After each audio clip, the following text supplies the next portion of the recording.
이 시간 함께 하나님 말씀 보도록 하겠습니다. 오늘 우리 함께 볼 말씀은 맨 앞에 있는 말씀입니다. 창세기 1장 1절 말씀 함께 보겠습니다. 창세기 1장 1절 말씀입니다.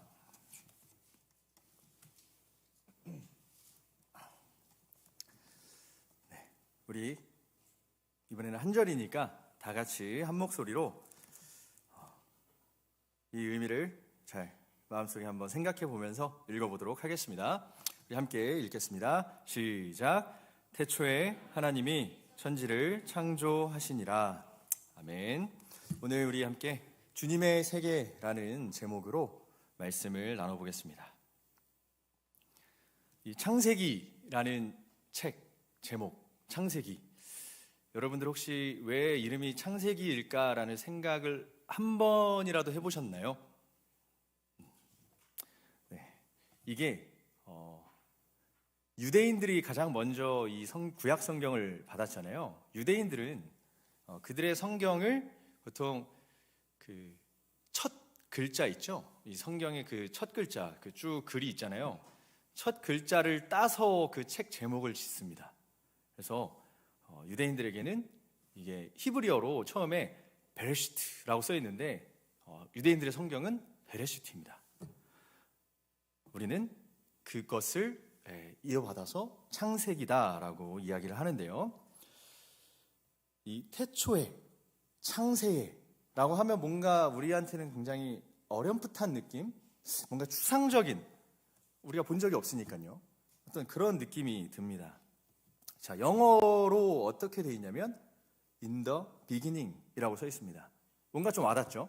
In the beginning, 시작에, 처음에. 사실 이것으로도 뭔가 모든 것을 다 설명하진 못하지만 그냥 우리의 이성으로 이해할 수 있을 그 정도 의미가 전달이 되는 것 같습니다. 자, 제가 어제 우리 청년들 그 수련회 마치고 모두가 다 지쳐있는 가운데서 돌발 퀴즈를 한번 냈었는데 정말 잘 맞춰주시더라고요. 여러분 혹시 창조 순서 알고 계신가요? 하나님이 창조를 첫째 날, 둘째 날 어떻게 창조하셨는가? 이 돌발 퀴즈를 딱 냈는데 잘하시더라고요. 첫째 날은 여러분 잘 아시죠? 빛을 창조하셨습니다. 그리고 빛과 어둠을 나누셨고요.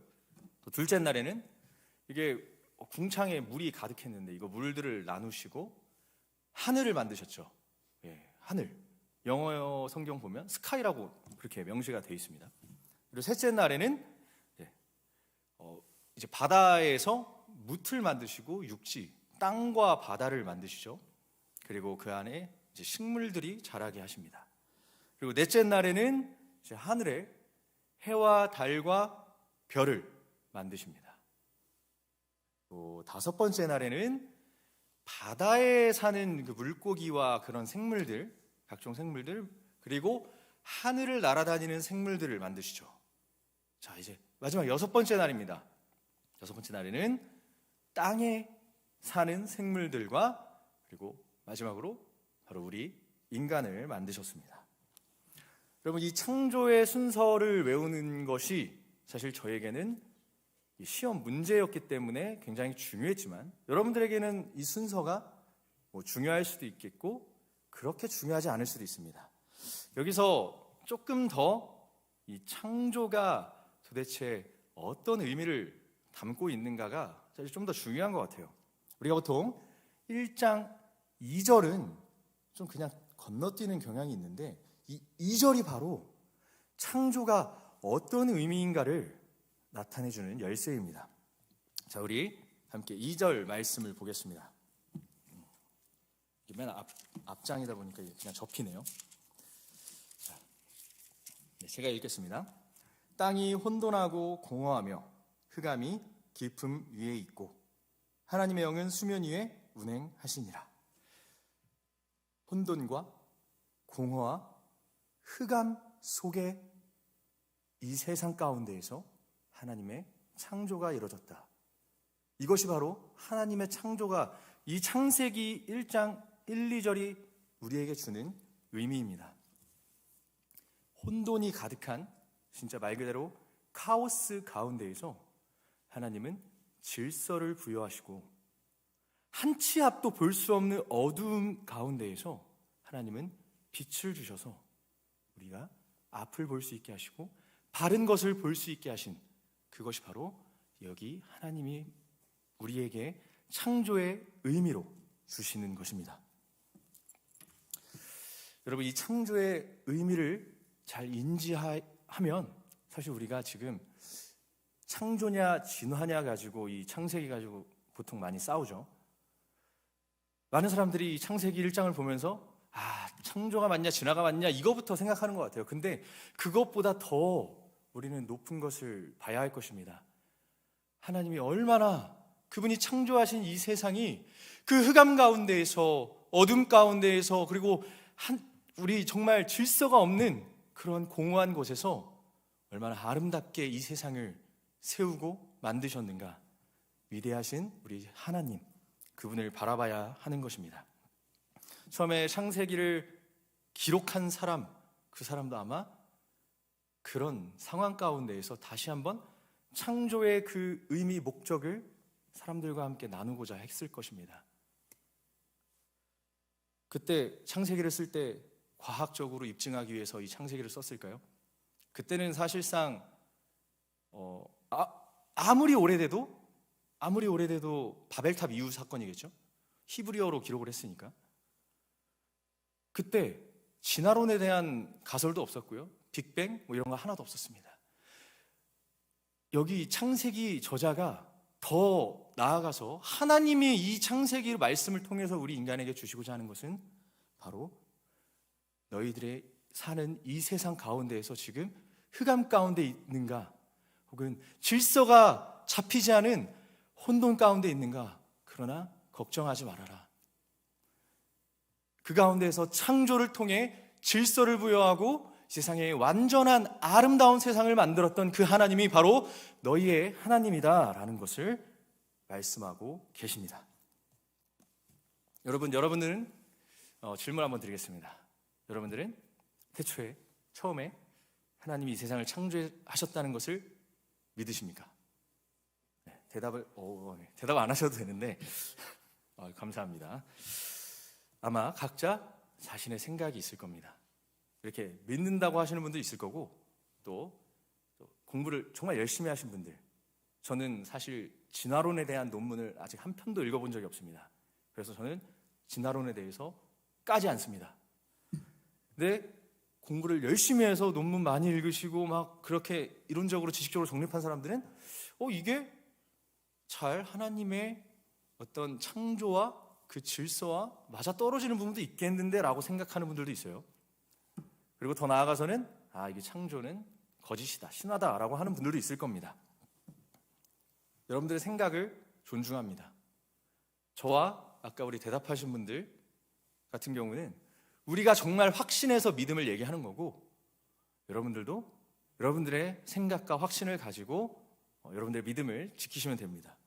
그러나 믿는다고 말하는 사람도 마찬가지고 믿지 않는 사람들도 그 이유가 무엇인지 정도는 우리가 생각을 해봐야 될 것입니다.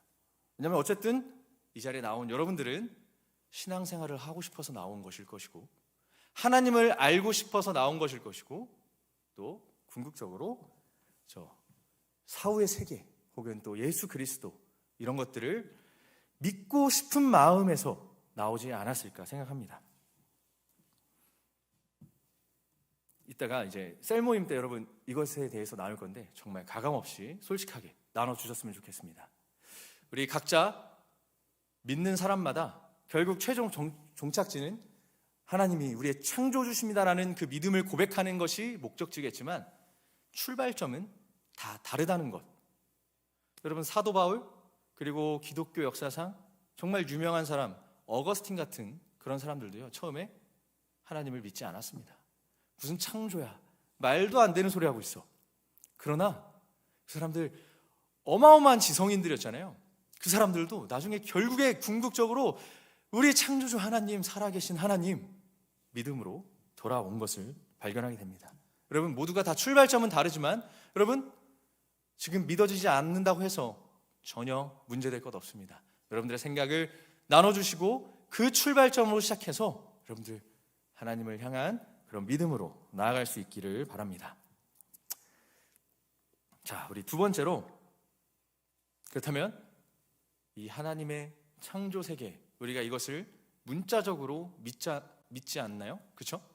정말 하나님이 이 세상, 이런 것들은 사실 우리가 인위적으로 인간이 만든 거죠. 이것의 원자재 같은 경우들은 다 하나님이 만들었다라고 우리가 생각하잖아요. 자, 우리가 그것들을 믿는다면 과연 우리는 이 창조 세계를 어떻게 바라보고 대해야 할 것인가에 대해서 함께 나누고자 합니다.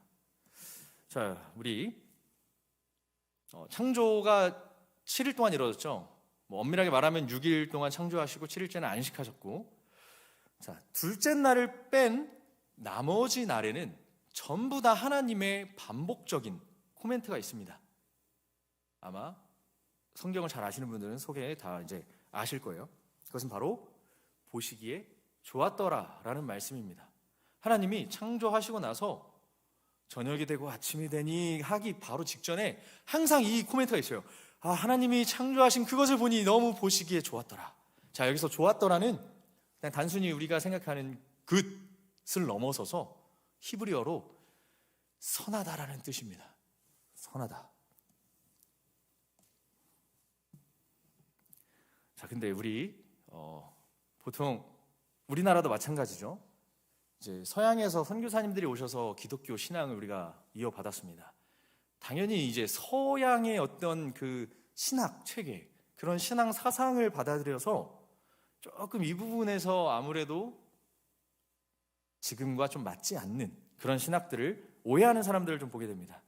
여러분, 사람을 지으시고 특별히 이제 언급이 돼 있죠. 하나님의 형상대로 지었다. 우리가 이런 것들을 자꾸 이제 연결지어서 하나님을 지으신 이후에 정말 심히 보시기에 좋았더라, 이런 식으로 해석을 하는데요. 정확하게 1장 마지막 절에 이렇게 기록되어 있습니다. 하나님이 모든 창조물을 다 지으신 이후에 모든 것들을 보시고 보시기에 심히 좋았더라.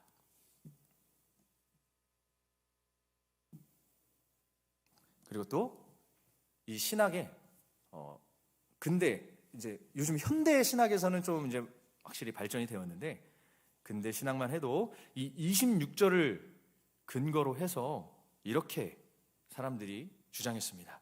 하나님이 자신의 형상대로 지으시고 이 모든 것들을 다 다스리라라고 그렇게 말씀하셨으니 우리가 이 하나님이 지으신 세상을 지배하고 군림하고 다스리고, 심지어 오늘날 행해지는 행태처럼 착취까지 가도 전혀 양심의 거리낌이 없다, 이렇게까지 사실 나아갔었습니다. 여러분, 이 다스려라 라는 히브리어 원어도요, 사실 그런 의미가 굉장히 많이 담겨 있어요. 군림, 막 정복, 막 약간 전쟁해서 다스림. 근데 여러분, 사실 이게 오늘날의 어떤 그 우리의 개념으로 이 단어를 생각하면요, 오해하기 쉽습니다. 오늘날 뭐 다 그렇지는 않지만 많은 경우가 이 다스림, 지배하다라는 것에서 권리만 우리가 좀 생각하는 경향이 있는 것 같아요. 권리.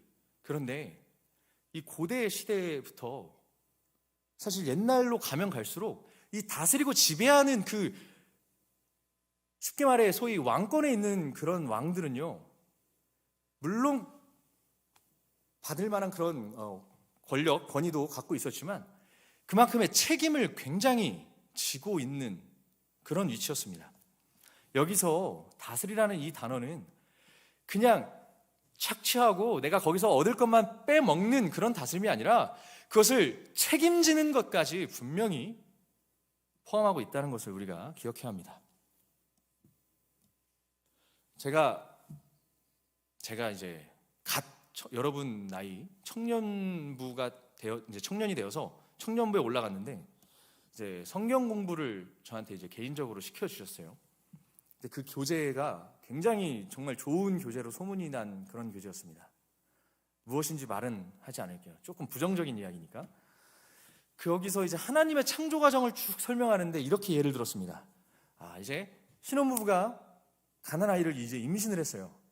그래서 이제 그 아이를 이제 출산하기 직전에 이제 방도 꾸미고 또 뭐 아이를 위해 옷을 사고 신발도 사고 또 모비를 천장에 달고 자, 그 다음에 아이가 출산해서 이 모든 것들을 누리게 하는 것. 사실 이게 맞는 말이기도 하면서 굉장히 일면만 너무 강조한 지나친 잘못된 해석이라는 것으로 보입니다. 저는 이 해석을 지지하지 않는데요. 우리는 하나님이 창조한 이 세계를 아름답게 잘 가꾸고 잘 보존하고 유지시키고 관리해야 할 책임이 있습니다. 여러분, 이것을 신학적 용어로 청지기라고 합니다. 이것이 바로 청지기의 삶을 사는 것. 하나님께서 이 땅을 다스리라고 하셨을 때 그것은 우리의 것으로 다스리라는 것이 아니라 하나님의 것입니다. 이것은 하나님이 창조한 하나님의 소유물입니다 라는 것을 항상 기억하면서 하나님의 그 아름다움, 그 선하심을 계속 유지시켜 나가는 것, 그것이 중요한 것입니다. 우리 신약 시대로 좀 한번 끌고 와 보겠습니다. 예수 그리스도께서 이 땅 가운데서 창조하신 가장 아름다운 것 무엇이 있을까요? 저는 교회 공동체라고 믿습니다. 예수 그리스도께서 자신이 십자가에 달려 죽기까지 사람들을 구원하시고 정말 아름답게 창조하신 것이 바로 이 교회라는 공동체입니다. 교회, 우리 예수님의 피값을 주고 산 너무나도 아름답고 선한 그런 곳입니다. 우리는 예수님이 창조한 이 공동체를, 이 선하고 아름다운 이 교회를 잘 보존하고 유지시켜 나가야 될 그런 책임이 있습니다. 이 안에서 하나님은 마음껏 교회 공동체 안에서 누리라고 말씀하십니다. 그러나 그만큼 책임도 져야 된다는 것을 우리가 이 교회가 얼마나 선하고 아름다운지 잘 경험하고 느끼며 잘 유지시켜 나가는 것이 바로 저와 여러분들에게 맡겨진 오늘날 하나님의 뜻, 예수 그리스도의 뜻이라고 믿습니다. 우리 청년들이 함께 이 교회 공동체를 아름답게 잘 섬겨나가는 그런 공동체가 되었으면 좋겠습니다. 뿐만 아니라 하나님께서 이 땅 가운데 창조하신 유일하신 전능하신 하나님 창조주라는 사실을 잘 믿고 흑암 가운데 또 어둠 가운데 또 공허 가운데 있는 우리 청년들이 있다면 우리 창조주 하나님을 보고 다시 한번 믿음으로 하나님 앞에 걸어나가는 우리 청년들이 다 될 수 있기를 바랍니다. 우리 함께 기도하겠습니다.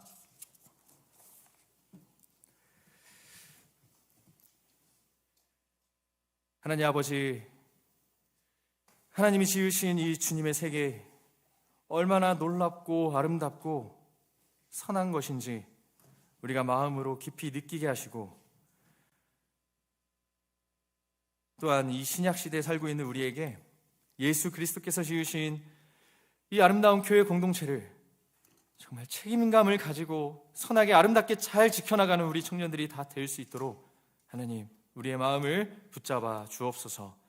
언제나 하나님을 바라보며 하나님만 바라며 하나님 정말 그 흑암 가운데 공허 가운데에서 밝은 빛을 창조해서 비춰주시고 또 우리가 정말 질서 없이 행하고 있는 그런 상황 속에서 다시 질서를 갖게 하시고 또 하나님을 바라보며 올바르게 살아갈 수 있게 하시는 그 하나님을 인정하고 또 믿고 또 하나님과 동행하며 살아가는 우리 청년들 다 될 수 있게 붙잡아 주옵소서. 예수님의 이름으로 기도합니다. 아멘.